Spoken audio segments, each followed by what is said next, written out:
They burned down my home for defying the HOA. Until they learned I'm a powerful judge, the flames rose higher, turning my dreams into smoke. The neighbors stood in silence, some with fear, some with satisfaction. The HOA thought they had. They thought I was just another weak homeowner. But what they didn't know was the one truth that would destroy them all. The man they burned out of his house was the last person they should have crossed. Welcome back to Beyond HOA, where we dive into the darkest and most twisted stories of suburban life. My name is Daniel. I live in a quiet cul-de-sac that was never really quiet by day.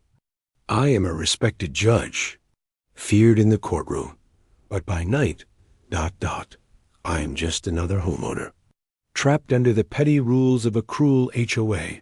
And this is the story of how they tried to ruin me, only to ruin themselves.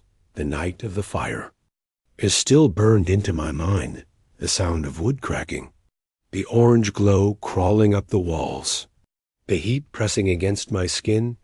It didn't feel real at first. It felt like a nightmare that I couldn't wake up from the house I had worked for my whole life. The place I thought was safe was swallowed in flames.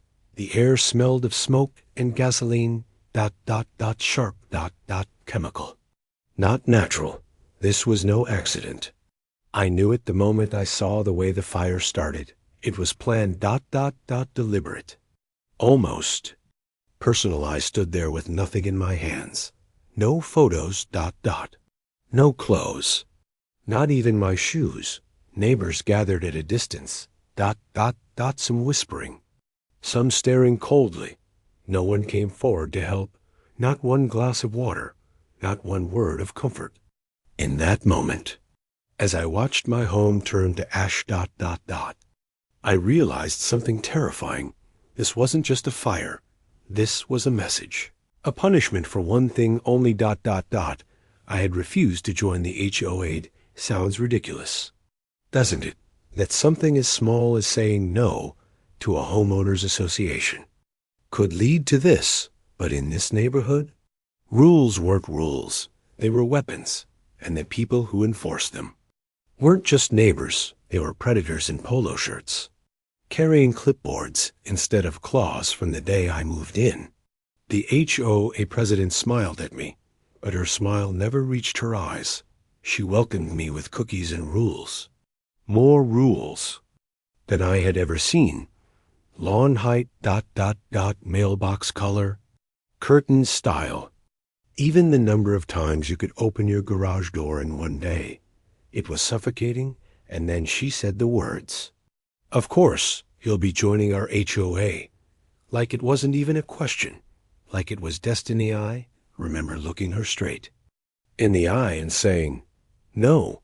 The smile cracked, and I swear, in that split second, I saw something dark behind her eyes, like I had just signed my own death sentence at first. It was small things. Letters slipped into my mailbox, fines I didn't owe. Warnings for things I never did. Neighbors stopped waving, stopped talking. Some even crossed the street when I walked by. Then came the vandalism eggs on my door, tires/notes taped to my window saying, "Join or leave," in red ink. It wasn't ink, I hope it was ink every day. It got worse, and every day. I refused. Because I wasn't just another homeowner. I wasn't scared of their rules. I was a judge, and I had seen worse monsters than them in my courtroom. But I never expected them to go this far, to set fire to my home, to stand there in the glow of the flames, as if justice was done. They thought they had beaten me. They thought I was powerless. They thought they had buried me under smoke and ash. What they didn't know was that the real fire was only just beginning. I looked at their faces in the crowd that night, some smirking, some pretending to be innocent. I memorized every single one, because I knew one day soon those faces would be sitting in a courtroom instead of a cul-de-sac.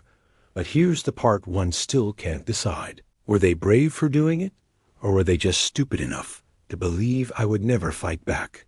And now I want to. Ask you ... if your own neighbors turned against you, if they tried to destroy everything you built, would you fight back in silence? Or would you burn their world the same way they burned yours? Tell me in the comments. Because I need to know what you would do if you were me. The flames died down, but the smell of smoke stayed with me for weeks, even when I closed my eyes. I could still hear the crackle of burning wood, but long before the fire, I had already felt the heat in this neighborhood. The truth is, the signs were always there. The perfect lawns, trimmed to the same length, the identical mailboxes ... painted the same dull gray, the smiles from neighbors ...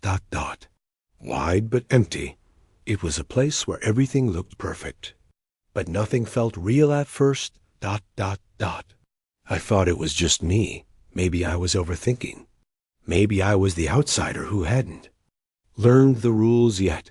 But then I noticed the little things, how people whispered at block parties.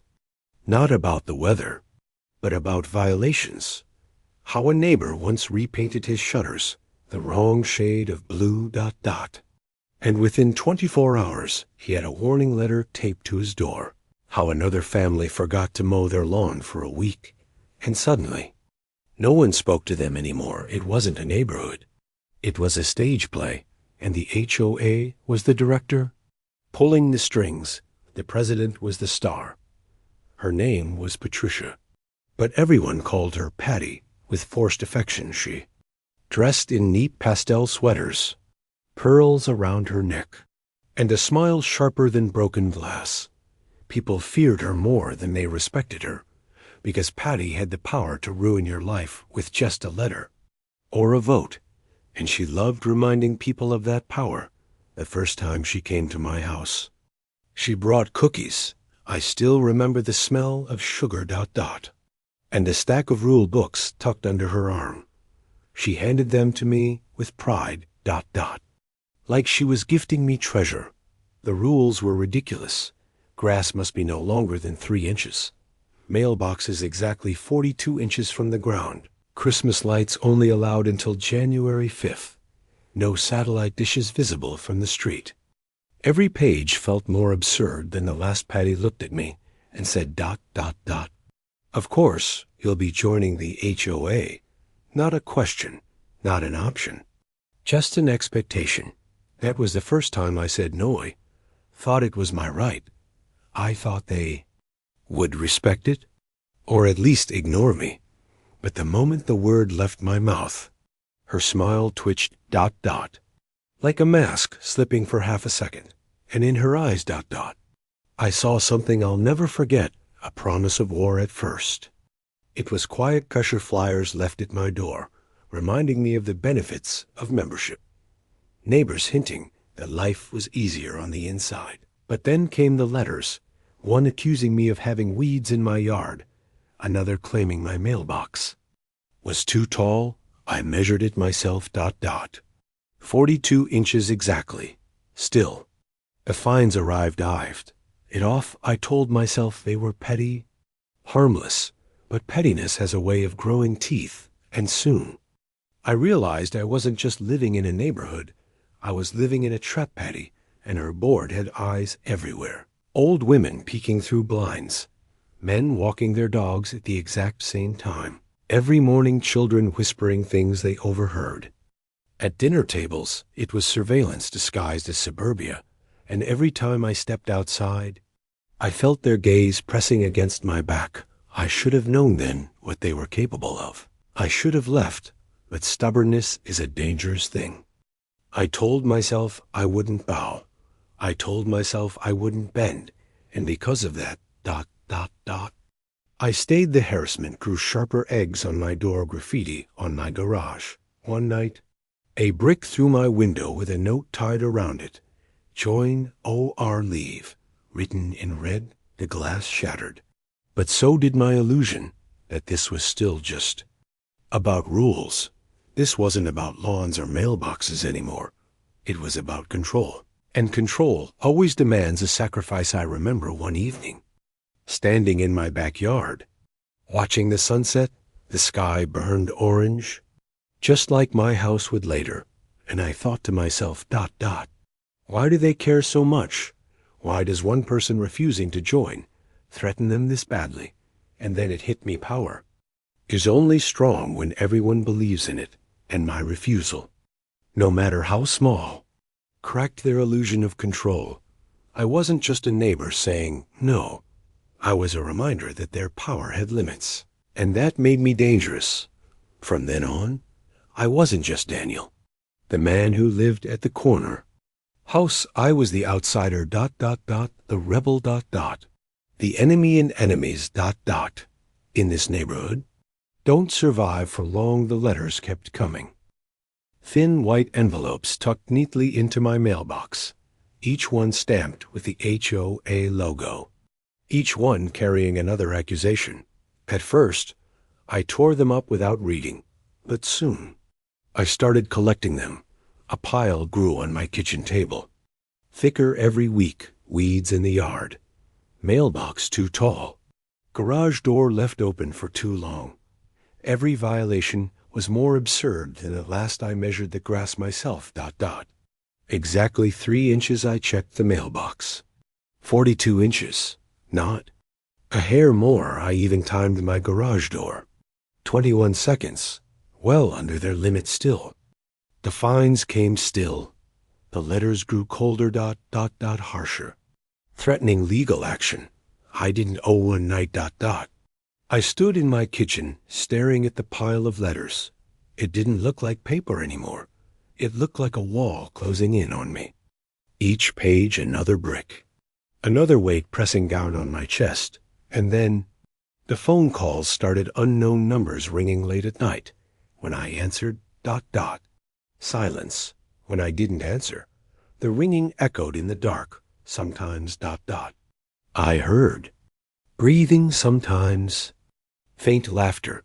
It felt less like a neighborhood and more like a hunt. I tried to ignore it. I told myself they were cowards hiding behind paper and phones. But deep down, I knew it was only the beginning. The next morning ... I found something worse. A note taped to my window. Bold red letters across the page: join or leave. The words were smeared, thick and uneven, like they were painted with something heavier than ink. I stared at it for a long time, longer than I want to admit, because in that moment, I realized I wasn't dealing with neighbors anymore. I was dealing with enemies. I started noticing things I hadn't before: cars idling too long at the corner of my street, shadows in windows. When I walked past, whispers cutting off the moment I stepped outside. The air felt heavy ... charged, like the calm before a storm. And then they stopped pretending. My car tires slashed in the driveway. A dead bird left on my porch.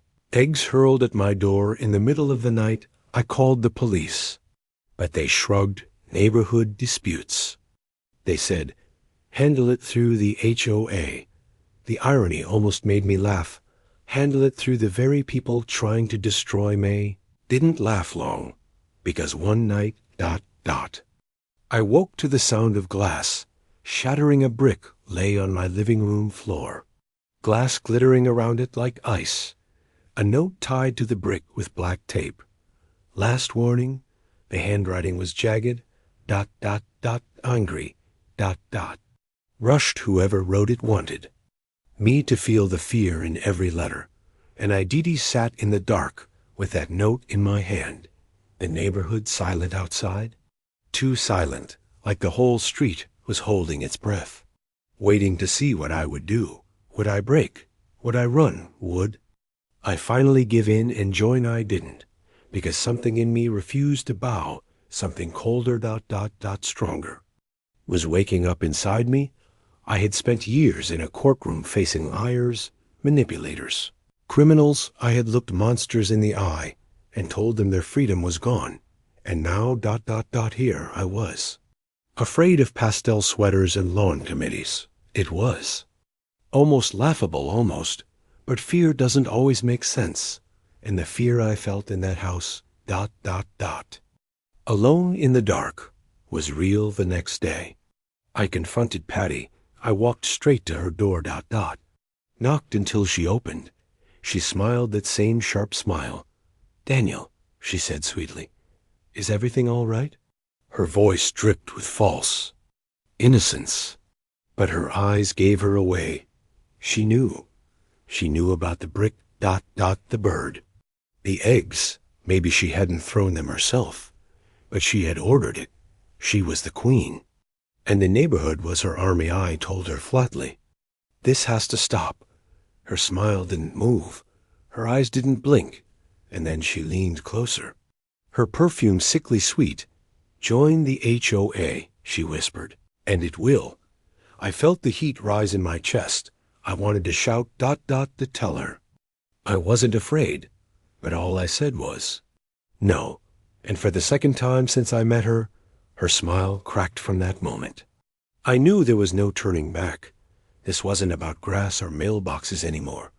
It was war, and war doesn't end with letters. It ends with fire. The smell of smoke was the first thing that woke me. It was sharp ... bitter, curling into my lungs before my mind even understood what it meant. I opened my eyes, and the room wasn't dark anymore. It was glowing orange. Light flickered against the walls, dancing like shadows alive for a second. I thought it was a dream, but then I heard it, the crackle of wood snapping, the roar of flames swallowing air, and I knew my nightmare had finally come true. I stumbled to my feet, ... coughing ... My throat raw, the air was thick, heavy with heat. The smoke clawed at my eyes, stung my skin. Every breath felt like swallowing knives. I grabbed a towel, pressed it over my face, but it barely helped. I ran down the hallway, the walls already blistering, family photos melting in their frames, the floorboards groaning under the weight of fire everywhere I turned. ... The house I built was turning to ash around me. Reached the front door, yanked it open, and the cold night air hit me like a wave. For a moment I could breathe again. I stumbled onto the lawn, ... coughing ... gasping, watching in horror as the flames consumed everything I owned. My neighbors stood outside their houses. In the glow of the fire, some whispered ... Some just stared. No one moved. No one called out. They just watched. And then I saw her, Patty, standing at the end of the street, arms crossed, face calm, eyes locked on mine. There was no shock in her expression, no horror, only satisfaction. Like this was the ending she had written from the very beginning. The fire trucks arrived too late. By the time the hoses sprayed ... My home was already gone, a skeleton of blackened beams, smoke curling into the sky. The smell of gasoline lingered in the air ... heavy ... Undeniable. This wasn't an accident. This was arson. This was war turned to fire. The police took my statement, but their eyes slid away from mine. Neighbors shrugged ... claimed they saw nothing. Not one person admitted what they had heard or smelled in a neighborhood full of eyes. Suddenly, everyone was blind. It was a silence louder than any siren. I stood there barefoot in the ashes of my life, a night cold against my skin. The crowd gathered like vultures around a carcass. I felt their stares pressing down on me, ...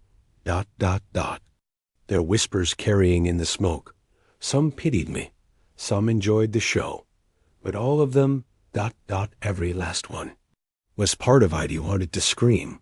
I wanted to shout the truth at their blank faces, but instead I stayed silent, because in that silence I made a promise. They thought they had beaten me.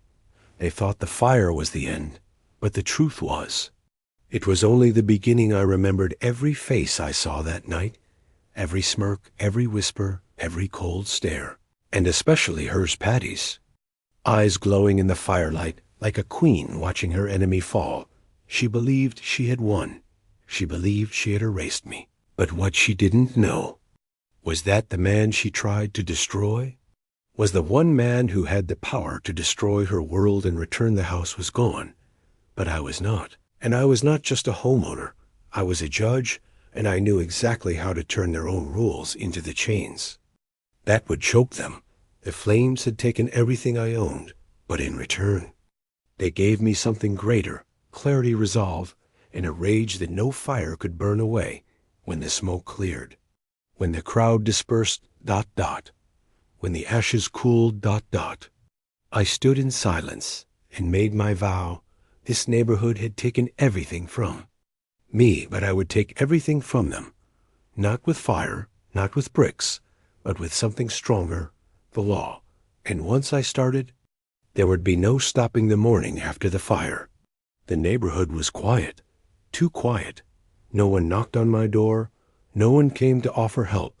It was as if the fire had erased me from their world. Like I was never really one of them, but I wasn't gone. I was still standing, and I had something stronger than bricks and wood. I had the truth. And the law. The insurance agent came, looked at the charred ruins, shook his head. Gasoline. He said quietly, definite arson. But when the police arrived, they shrugged again. No witnesses, no evidence, no suspects. And Patty, she stood just a few feet away, smiling faintly, pretending to be heartbroken for me. Her sympathy as fake as the pearls around her neck. She thought it was over. She thought I would pack up, leave quietly, disappear. But she had no idea who she was really fighting.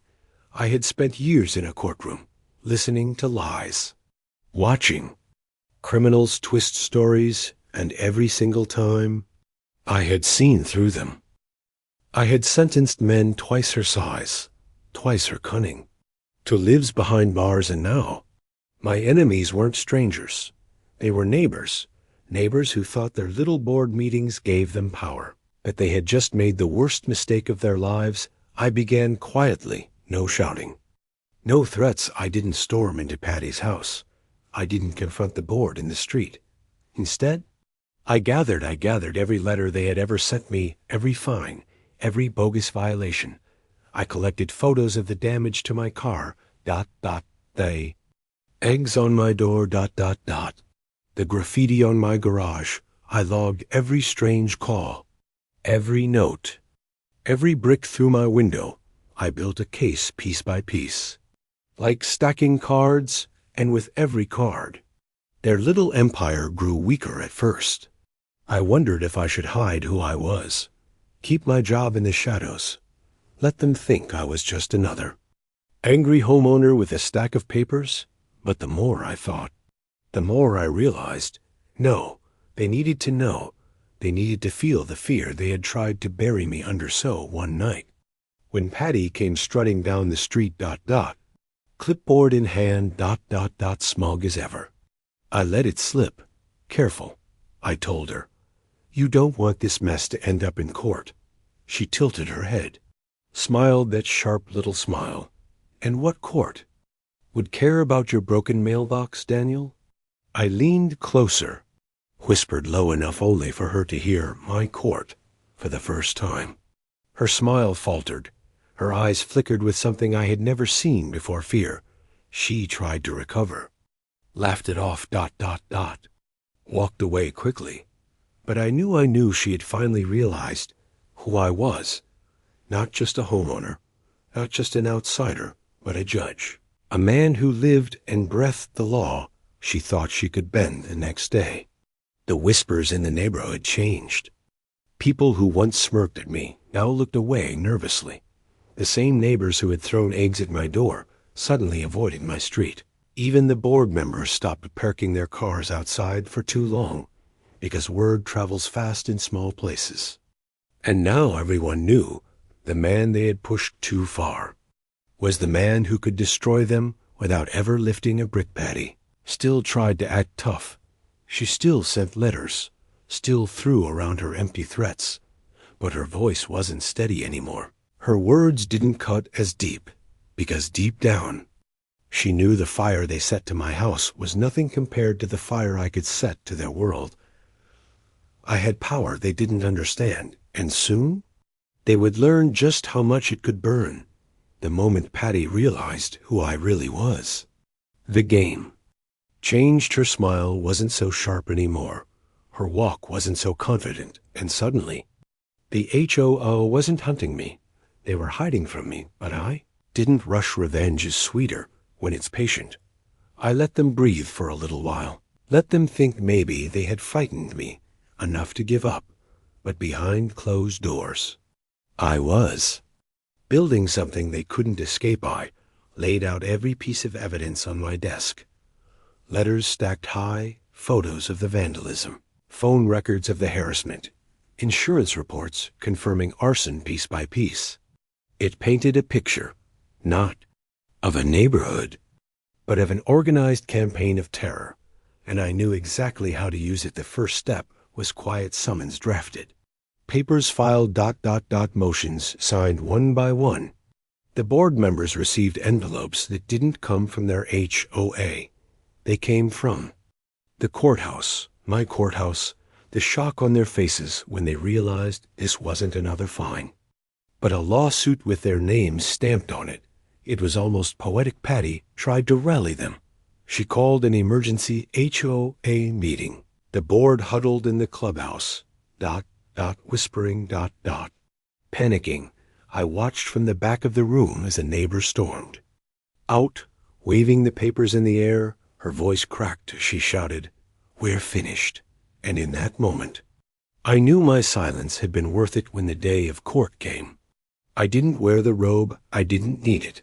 I walked into the courtroom as myself, but everyone there knew exactly who I was. Patty sat at the defense table, pearls tight around her neck, her face pale. The board shuffled nervously beside her. Gone were the smug smiles, the fake warmth, the power they once carried in my neighborhood here, in this room. They were nothing more than defendants. I laid everything bare. The false fines, the harassment, the vandalism, the fire, piece by piece. The truth unfolded like a storm rolling over them. Patty tried to deny it, her voice trembling, her excuses weak, but the evidence was louder than her words, and every photograph, every record, was another nail in the coffin of her empire. The courtroom was silent when the verdict came guilty. The word echoed in the air, heavy and final. The board was ordered to pay damages. The HOA was stripped of authority, and Patty, the queen of rules, was left powerless in the very world she thought she controlled. Walking out of that courtroom, I felt something I hadn't felt since I moved into that neighborhood. Peace. Not the fake peace of perfect lawns and polished mailboxes, but real peace. The kind that comes when justice finally burns brighter than revenge. But even then, I didn't celebrate, because in the back of my mind, I kept thinking about the fire, about the flames that swallowed my home, about the neighbors who stood by and watched. Justice in court was one thing. But what about justice in the street? What about the people who cheered when my house burned? What about the ones who hid behind silence? Question still lingers in me, because the law can punish the guilty, but it can't erase the memories, can't rebuild what I lost, and it can't answer the one thing I still wonder. The courtroom victory should have felt like the end, but when I returned to the neighborhood, it didn't feel. Over the streets still looked the same, the lawns still trimmed, the mailboxes lined up in perfect rows, but something in the air had changed. The silence was different. Now, it wasn't the silence of a predator waiting in the dark. It was the silence of fear. The neighbors who once sneered at me now turned away. Quickly, the ones who used to whisper behind curtains now kept their blinds closed tight, and Patty, well, Patty was gone. Her house stood empty, the for sale sign planted in her perfect lawn. Her pearls and pastel sweaters had no place here anymore. The queen had lost her crown, and the court had taken her throne away. Walked past that house one evening, the sun setting behind it, casting long shadows across the yard. For the first time since I moved here, I felt no eyes on me. No threats, no whispers, just the quiet truth that I had won. But winning didn't feel the way I thought it would. My home was still gone, the ashes long cleared. But the memory still clinging to my skin, the smell of smoke haunted me at night. The sound of flames crackling followed me in dreams. I had justice. But I didn't have peace sometimes. I wonder if peace ever really existed in this place, or if it was always just a mask, a pretty illusion painted over fear and control. Suburbia loves to dress itself in smiles and hedges, but underneath, it hides claws sharper than any criminal. I ever sentenced neighbors still wave at me now, but it's not kindness, it's fear. The same people who once threw eggs at my door now cross the street to avoid me. The same people who cheered when my house burned now lower their heads when I pass. I don't return the waves because I know what their silence cost me and what their loyalty to the HOA destroyed. I sit at night in my temporary home, staring at the files still on my desk, the evidence, the photos, the notes. I don't need them anymore. The case is closed, the board is finished, but I keep them anyway. A reminder of what happens when power is abused, a reminder of how quickly neighbors can turn into enemies. And sometimes, I wonder if I've changed too. I was always a judge in the courtroom, but now, in the eyes of this neighborhood, I'm something else, not just a neighbor, not just a homeowner, but a warning, a story parents whisper to their children when they tell them not to cross the wrong man-fee. Thought they burned me out of this place, but in the end, they burned themselves, their power, their unity, their illusion of control, all reduced to ashes just like my home. And yet, when I walk through the cul-de-sac at night, I can't help but feel it, the weight of eyes still watching from behind curtains, the tension that never really left. Because maybe justice doesn't kill fear. Maybe it only shifts it. Patty's smile no longer haunts me, but the memory of it does. That sharp grin, those cold eyes, the certainty she carried until the very end. She believed she was untouchable, and in some strange way, I think she still does, because even though she lost everything, she left a scar on me that will never fully fade. Justice gave me victory, but revenge still whispers in the dark, and I wonder sometimes, late at night, if the fire inside me ever truly went out, or if it's still burning quietly, waiting for another spark.